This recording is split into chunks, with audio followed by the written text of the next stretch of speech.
Hey, film friends, I'm Nick Furman. This is Furman on Film, a podcast where we break down movies, sometimes just by my lonesome, and sometimes we bring in the world-renowned columnist from Faith Today magazine and my one of my best buds, my film bro. Together we are thumping and shaking and quaking. It is Adam Kline, the Kleiner. Thanks for joining us today, man. Man, I am ecstatic to be with you. I am enthusiastic. I am Yes. inspired to be with you, my friend. If you don't know what we're doing, then you should watch The Testament of Anne Lee because there's a Amen. lot of moving and shaking.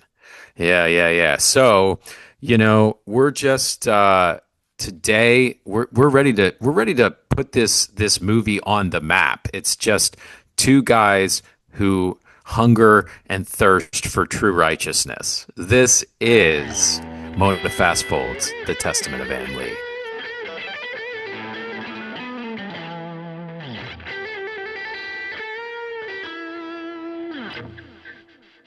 That was Okay, awesome. man. Well, I love it. I love it. That was So awesome. we're here. I we decided. Okay, well, let me tee this up a little bit. So we're scrambling. We're scrambling to get through our movie lists. You, me, a couple other film friends you can see on the channel. We just did our year end list a couple of weeks ago.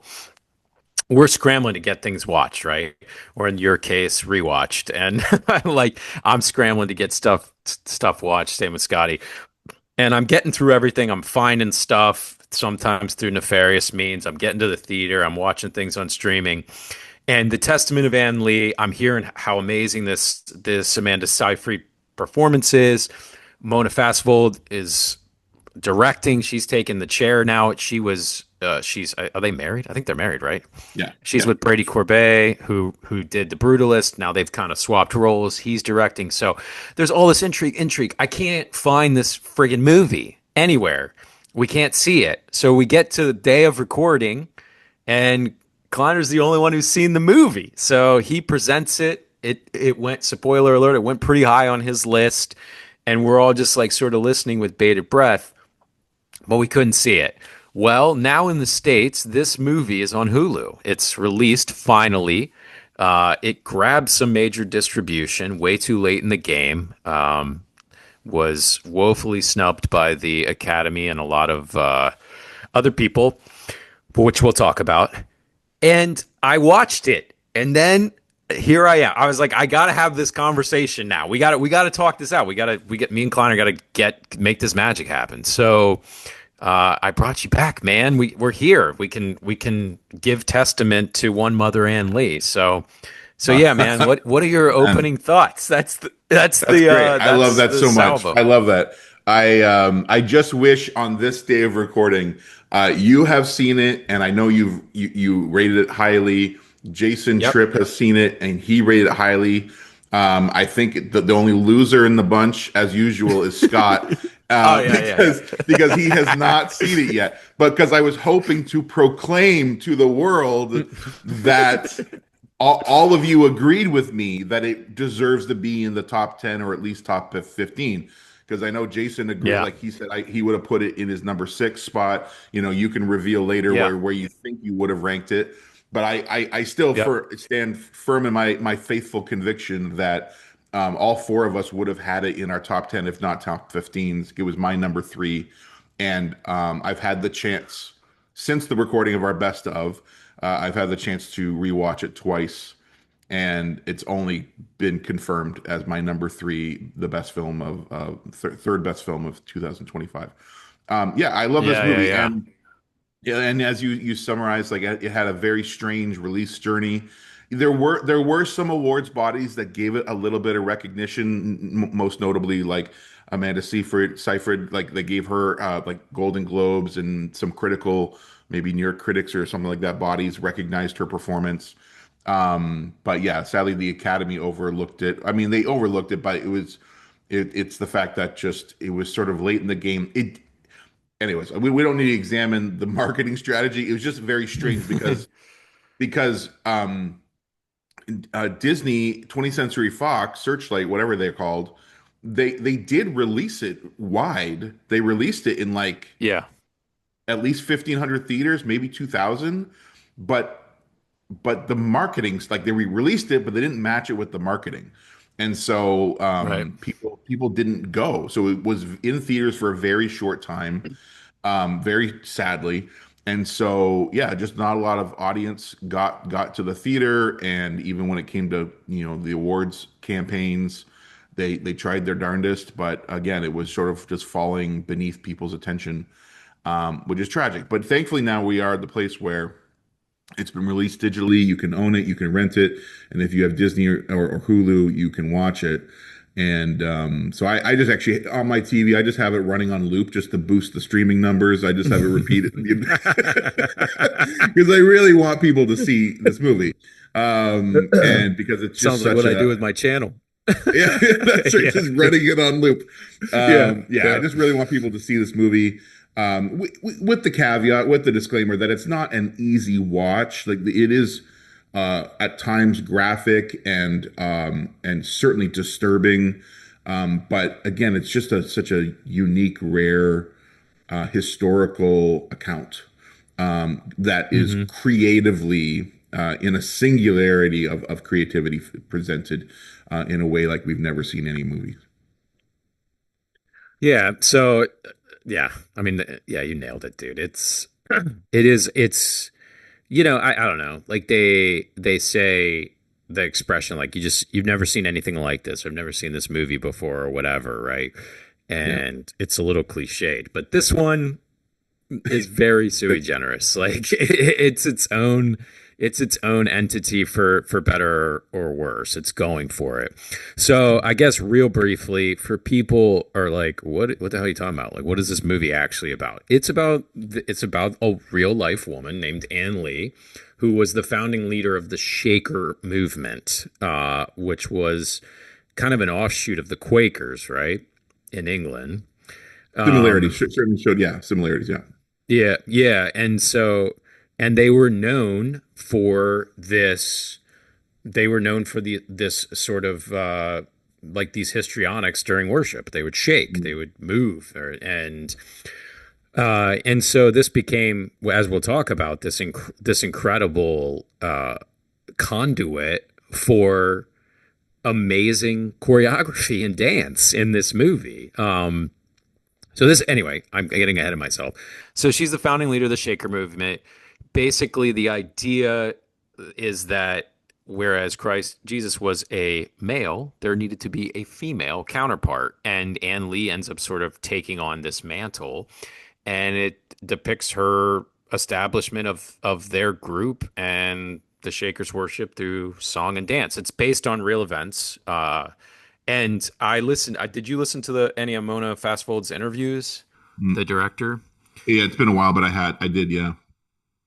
I mean, one of the things that you could take the film to task because it's like, oh, that couldn't have happened that way, maybe. But the Mm. the girl did a ton of research. She did Yeah. real life research about like New England hymns and because mother Anne Lee ends up in the States at the end of her life. Like, I mean, I'm not spoiling anything. It's right on Wikipedia. But like, yeah. So this is about her life. So in a sense, it is a biopic.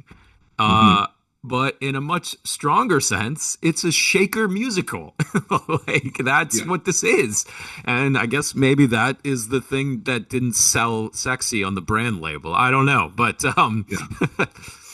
It's by no yeah. means, not an easy thing to sell, nor convince people. It's certainly not an easy. There's no hook other than, hey, do you want to hear about, the original pioneers and settlers to America who, isolate themselves and shake inside of barns in worship? Like no one. Yeah. What more marketing is Right. that? But it Right. is it is this miraculous, like, uh, uh, convolution of genre and influence, even, cinematically, right? Because it's like you said, like it's part historical biopic, part spiritual biopic, part musical, and and part I call it existential protest because there's a power to this testimony, this story, this testament, being revealed in this way in our world today. Yeah. And it there's and as you said, like reference Mona Fastvold's interviews, like she was casting absolutely no judgment on this character. This was intended to be an absolute sincere account so that we are all free to agree, to disagree, to be intrigued or alienated. On Letterboxd, I saw some sincere reviews from people that you and I both follow, and they're just like, this was too triggering for my own religious upbringing, and I could not give myself over to it. And I respect that, and that makes perfect sense to me. Thank you. The traumatic side of those sort of charismatic spiritual experiences are not traumatic enough for me, maybe that I can still observe them at a distance and appreciate again the authenticity of this expression. Now, and that said, like even while watching it with my wife, she's asking like, is this real? Like, is this really what Right. their worship in their worship gatherings would look like? And I said, well, yes, but Hmm. because you and I both have religious degrees, and so we've both Right.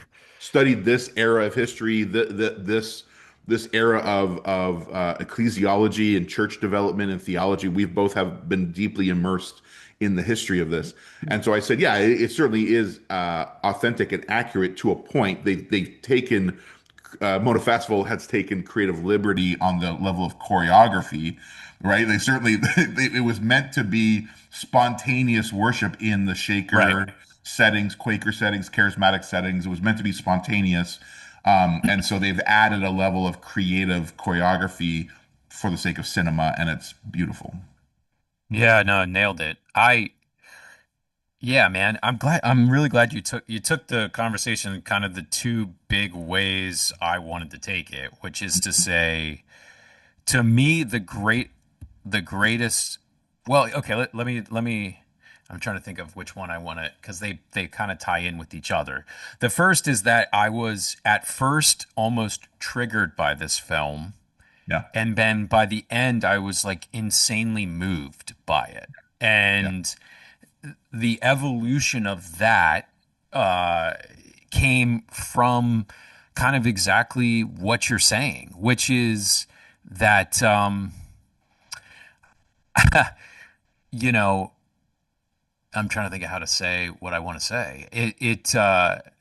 I have seen in my life so many disingenuous right. and external displays Mhm. of worship Yeah, that was triggering for me. It was like this, of course you're like yeah, you're you're making all this movement. You're drawing attention to yourself, right? So, which is the exact opposite.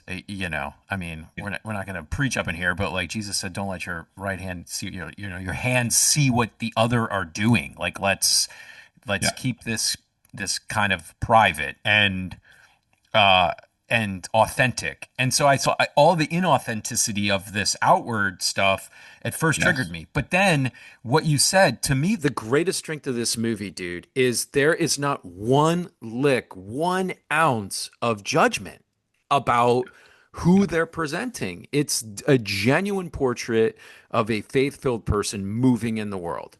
right. And that is shocking, man. There's not a hint of Mhm. irony in their or criticism in their presentation of Van Lee, maybe even to a fault.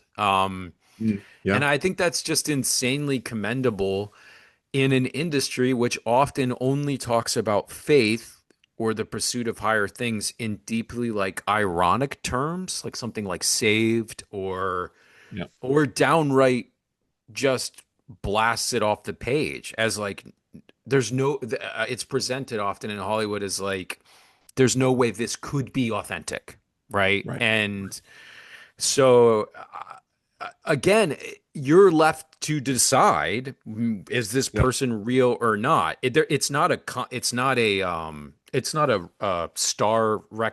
a letter of recommendation. It's not saying like right, be a shaker. It's just a yeah, presentation that is like real. And I yeah. think that speaks to how much Mona kind of rooted herself in the time period. So And it had to, in my opinion, it had to take someone like Mona Fastvel, who did not, she claims to have not grown up in around any of this, right. And so it is an outside observer and interest, because anyone like us has any involvement, or it's too personal or too close, it could go bad either way, either direction anyways, of unsure and being too defensive or too sensitive to it or too extreme. But and again, like everything you just described, like there is. I'm going to cling to that phrase I used in our last video in this one of just like this existential protest. Yeah. Whether or not it's by design for Brady Corbet and Mona Fastfold, I don't know. But just again, we're living in a time where in particularly in your country, there is this undeniably performativeness to an Hmm. inauthentic expression of religion and politics and other things. Right. And Exactly. and in their presentation of this account of this testament, um, it all of this, what could be perceived as performative, is behind closed doors in small group settings of committed individuals and community. And because of the account of the screenplay and the investigation, the historical testimony, our hearts break that even in the at first, let's say that first 15 minutes, whatever knee-jerk reaction resistance we might have to this, we get immediately immersed in the personal experience of Anne Lee, her personal journey of tragedy and suffering and pain. That I would say by the 20-minute mark, you cannot separate her, as you said, the sincerity of her expression and Right. devotion because Right. of what she's in search of and in need of healing from. And so there's nothing performative about it. Like this is a woman who has suffered immense tragedy and grief, and is finding and then entering into a life where she quite understandably hates what's the word hates cohabitation, hates sex and anything of the flesh, because of trauma related to that, pain and suffering related to that, and so is in pursuit of a celibate sacred life. Right. And there is therefore this is her outlet, this is her emotional, physical, spiritual outlet. And so, and I would argue like it moves quite fast through some of that tragedy in the first 20 minutes, but It does. it's probably because they want to quickly convince us that this is not performative, this is nothing other than authentic. Right. Yeah. No. Yeah. That's well said. Yeah. Which I mean, yeah. I think sort of thematically. I mean, we're kind of dancing around all of the themes, but I think that's like you said, that's one of the notable things about the Shakers on that Wikipedia page is that they're like sexually celibate and Yeah, voluntarily so. And the movie goes, one of the things I like about the film, you're right, it doesn't dwell on it, but it does go to the point of showing you that this woman has lost children, multiple children in the first year of their life, which is yeah, not really all that uncommon for right. the time, but given the nature of it, it has a profoundly traumatic effect on her. And so I think she can't help but conclude that like it's almost like she goes back to like Augustine and it's like, oh, this is kind of Mhm. sex is kind of the problem here. Like Yeah, we need to, and I think, and Mona said this too, when once you decide that we're going to dissolve marriage, uh, I mean, thematically, one of the things that's so remarkable about Anne Lee is that she's so ahead of her time in terms of like what we would call modern feminism, like the yeah, equality of the yeah, sexes, yeah, the right to speak in these sorts of settings, like all of those things. Dissolving the sexual relationship equates the sexes because now we're right, brothers and sisters, whereas yeah. husband was over the wife in these sorts of scenarios. So, um, I wonder in real life if that was more strategic on her part than the film Mm, presents it. The film is incredibly hagiographic. yeah. Uh like and again, that's I guess the downside of being extremely sincere. But I do think those are kind of like that's the play like this is the stuff the sandbox we're playing in. But now you're like, well, that sounds really boring. I could just take an ethics class or a theology class or something like that. So let's talk about why this movie frickin' rocks visually, because I think Yeah. that's the other side to the ideas, right? Yes. Like, Yeah. so I mean, we should talk about the songs, the music, the score. Even when they're not singing, the score, the string score is awesome.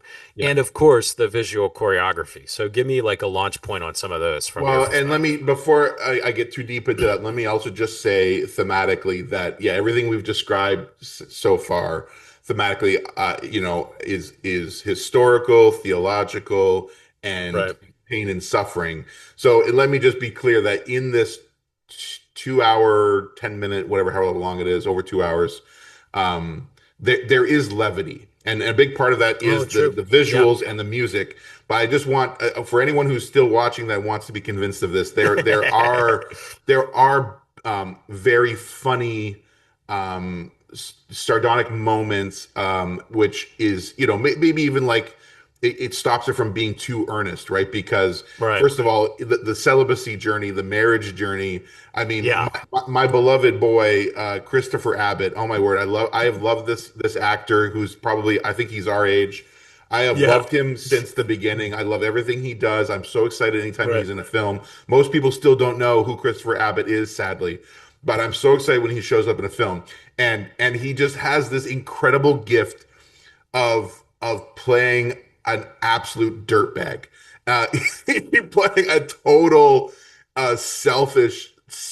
I'm just trying to be careful with my words. Selfish loser, like and he's so good at it. And in this film, he is the husband of Ann Lee, who he just wants to bed his wife. He wants to be Yeah, with you his too. wife, Exactly. and Yeah. like the sincerity of his faith is constantly in question. And there's just the breaking point in the film. Again, it's graphic, it's disturbing, but when he's just like trying to beg his wife to have sex with him and Right. break Right. her celibacy covenant, he goes out and gets a prostitute, and all you can hear him mumbling the whole scene in the background is going, "You are now my wife. You are now my wife," saying to the Right. prostitute, and it's outrageous and so It's so good. funny. I don't know. And then I've I'll just say that the other moment of levity that just gets me every time is when they finally land in America and they're searching for a plot of land. There, John on the soundtrack, it's called John's Running Song, but the sort of the investor behind the travels. He is spiritually provoked. The spirit falls upon him, and he starts following his finger to find the land yeah. that they're going, and it's just the silliest. But again, I just say all that just because when we need it most in the film, there are these moments of like little smiles and snickers and chuckles and Right. moments of levity in the midst of what is a very difficult film because it begins and it ends with uh, extreme suffering and persecution, religious persecution in the end. Hmm. It is very tragic and difficult, but there are these moments of beautiful levity mixed in. All that to say, the other thing that keeps us, to your point, that keeps us going, keeps us in and compelled, is the incredible score and music designed by Daniel Blumberg. Yep. Right? Or did I get the? Is it Blumberg? I No, I'm think not so. sure. I forget. Yeah, Blumberg. Incredibly gifted composer who incorporated actual Shaker hymns and also adapted some. Because I recall rewatching yesterday, there is a sequence where it's like hair metal guitar riff that's Yeah. blended in with a hymn. Like so, he's Yeah. also having fun with it at moments. And but the music, the performances are amazing. And then yeah, again the creative liberty of choreographing the music with the group of anywhere from 50 to 100 worshipers, whether they're choreographed beautifully on a boat traveling to America or in a field or in a house of worship. Yeah, all of these things just intrigue us, compel us, excite us, and keep us locked in. Yeah. It is. And you're like, oh, cool. Like they sing and dance. It's not Grease. Yeah, But right. it's equally compelling. It's these like rhythmically choreographed movements and then these like earworm 8 to 10 note sequences of like hymns and like yeah, let's do film school for a second. Like there is a match cut sequence in this film that is unreal, like unreal. So match cuts being, not to sort of preach at probably the choir listening to this, but the idea of like cutting from one sequence to the other where the way the frame is matched, but things have changed, right? Like my favorite of these in history is in The Graduate when Dustin Mm, Hoffman, he's in a pool, he's like jumping onto something, and all of a sudden it cuts to him jumping on top of Mrs. Robinson, basically. It's like the best right. mascot I've ever seen.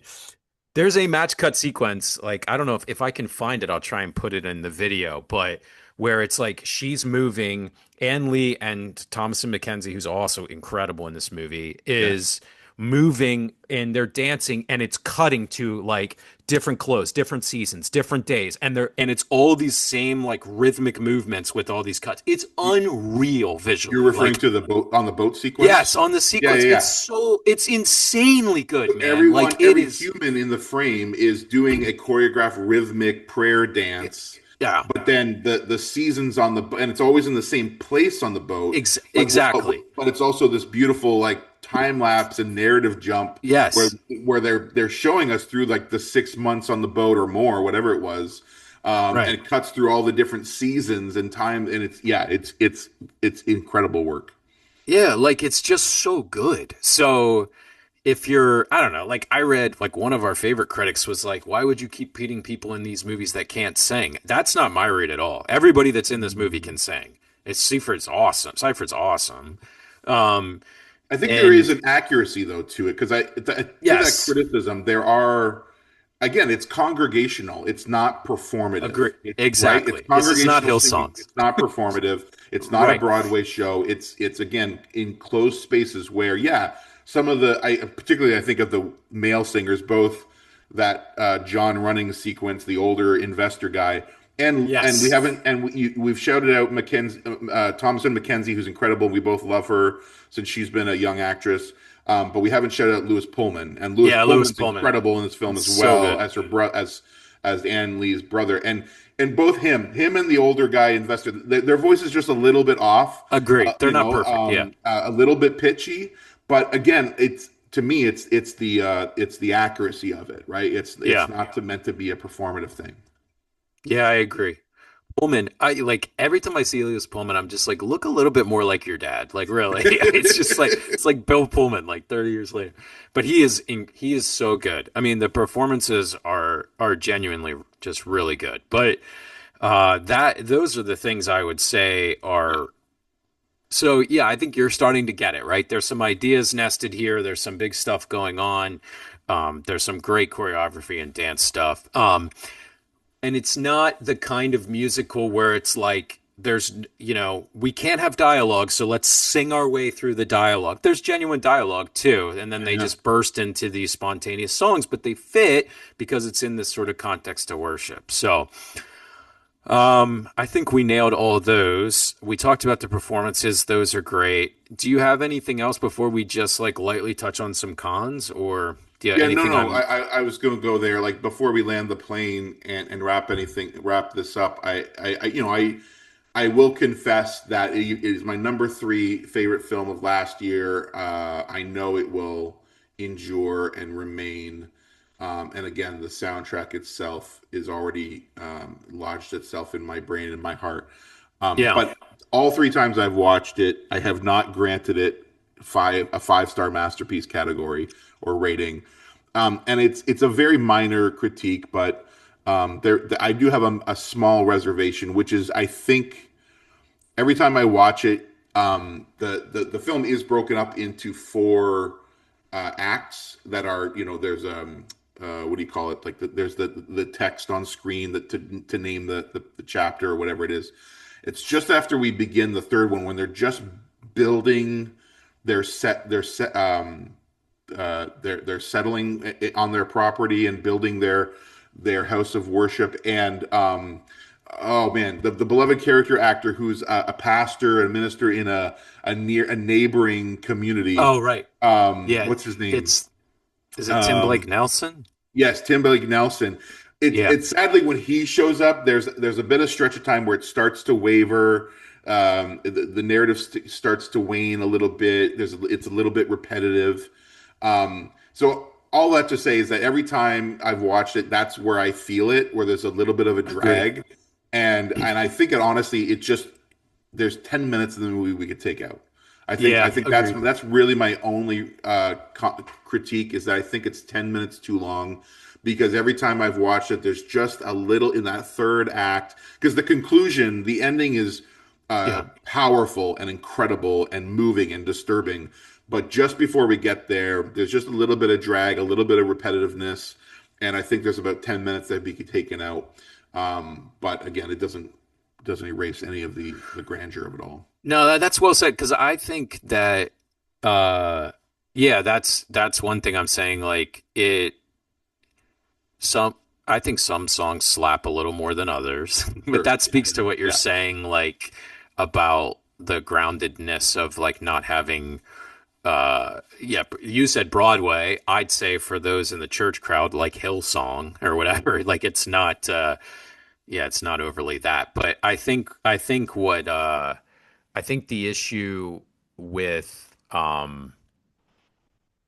what you're saying is that, and I've hinted at it, it's almost so focused on the faithfulness that I wonder if it Right. misses some of like what would have truly been historical beats. Like the pattern of it is, and this is the repetitive part, it's like she goes in, meets skepticism, she's so amazing, they become converted. And I'm like, surely there was some of that because she was clearly a charismatic figure who people followed, Yeah. but the conflict, I think there would have been more conflict there, and the movie kind of it sort of glides through those things in this authentic presentation of her Right. faithfully. So that would be my big Yeah. criticism. A minor criticism is really just the problem in the nature of sort of making Hollywood movies, which is that Amanda Seyfried is just beautiful and she's just so striking. And I think from portraits and from things you see about Mother Ann Lee, I'm not saying she was homely, but I think she she was, you know what I mean? Like I think it was about her words and her message and all this sort of thing. And they try to like sort of uglify Amanda Seyfried, but I'm like, come on, dude, that's still the chick from Mamma Mia. Like, you know what I mean? Like we're still Yeah. here. Like, Yeah. so I think there's some of she's striking, which I think wins us to the fact that she could be that charismatic, but I think it was sort of her messaging, her posturing, the things she was teaching, her faithfulness that drew people, not so much her physical just strikingness. So Yeah. so yeah, those It's would be really my funny. two Yeah. criticisms. But I again I think it's really, I mean, really well but I mean, done. who else? I mean, this is the thing. Like, who else is there was no one else for this role. Like no one is more committed to Yeah. that sort of intensity, or very few are that committed to that level of intensity and commitment to the role, like Amanda Seyfried. And and now you're making me think back, like this. I mean, I don't know. Well, actually, no. I'm fairly confident Mona Fastfold and Brady Corbet. I think they're both again are were the same generation. And most of the I'm realizing now that this film is very elder millennial coded because Yeah. not only are the filmmakers the creative force behind it our age and category, but again, like we have been following Amanda Seyfried like since she was young and little and a young teenage actress. And always it's always been undeniable her incredible talent and composure and creative capacities. And again, even though she has been nominated one time for an Oscar, she Hmm. still deserves far more recognition. And Christopher Abbott, young Thomas and Mackenzie, Lewis Pullman. Yeah, it's comically now I'm thinking about it. Elder millennial coded, maybe a bit too much, but again, it's accurate for the time, for the age these people would have been, and yeah, there's just a lot there, and um, anyways, it's not criticism for me, but yeah, Yeah, no, it's fair. It's just sort of it's just the nature of what the thing is, really. yeah, that's right. So, okay. Well, it's time. So let's do kind of our final scores, FOF rating. Where do you land with this one? So nothing I say about to say to conclude will be a surprise to you, but I am excited to hear your rating. And if it did fall, if you would edit your top 15 of the year and where you would put Oh it, yeah. I Okay. want to hear that. So yeah, for me, it was the number three, third of the year. I always rag you and tease you about your decimal point ratings because I don't bother with that. So in Yeah. Letterbox, I rate it 4.5. Maybe for the sake of Furman on film, I'd go 4.7 or something like that. Like it is very, very close to being a five-star masterpiece for me. Yeah. And so there are a few small reservations, but this is a film that will endure. So when I started doing it, it was I wrote down initially I wrote down or I tagged it in Letterboxd as a 4 star, and I said something like this may end up 4.5 by the time I stop thinking about it or by the time it sinks in. And then I wrote a later edit and just wrote it did, and I had bumped it up to four, and so it was like, Yeah. so at this point I'm kind of kicking myself for my own decimal rating because I'm like right around 4.3 or 4.4. Gotcha. I think I'm probably 4.3. And but yeah, it is a 4.5 star film. Like you said, it's not five, it's not it, but it is right in there. In terms of my year end, I went back and looked at it wouldn't have hit my top five, but it would have been anywhere between 6 and 9 on my list. Probably 8, maybe, but it might have been. I had no other choice, and it was just an accident. The two international films, it's right in that sort of sandbox. Yeah. Yeah. And I'd have to think about how I would have ranked those three because there's some ways I think it might have been better than both, and then there's other ways that I really liked both of those films. So Yeah. yeah, right in that range Awesome. of just under the real top five that were Yeah. pretty like stone cold for me. Yeah. So yeah, it's a banger for sure, man. So Yeah. It's a and very difficult experience to just for me to be able to have seen it, put it my number three, and just be absolutely convinced that all of you would have included it in the list. If it would have been yeah. a four-way. Like it's just like pull my hair out kind of situation. I'm like, oh my word, why can't we see this film? So thankfully now we can rectify and We can make it better. Yeah, yeah. yeah. So all right, man. Well, I think that about does it. Hopefully, if you've been along with us for this ride, you've at least thought about checking it out. I'm guessing it's a movie that you're not gonna not have a reaction. If you have a negative one, I can appreciate it because it's swinging, and I think we all love big swings. But I would say, you listen to the filmmaker, it's well researched, it's well thought out. Every decision was made in place. And to speak to what you said, Amanda's performance, she had to like unlearn Disney singing and then like learn this more to your point, more naturalistic, more congregational, more sort of, one step up from like grunts and and ums to Gregorian chants to this, right? So, and she absolutely nails it, and I think it's worth shouting out. So hopefully you guys will check that out. Let us know on the channel. Don't forget to like, to subscribe, to all that sort of stuff. I pulled up my last list and took down my conclusion notes. Oh, there we go. Okay. So yeah, thanks so much for hanging out with us. Kleiner, thanks for coming on and giving us all your breadth and depth and width of knowledge that we appreciate so much. Don't forget to like, subscribe. You guys know the deal. Until next time, for Adam, I'm Nick Furman. This is Furman on Film. Stay firm, my friends.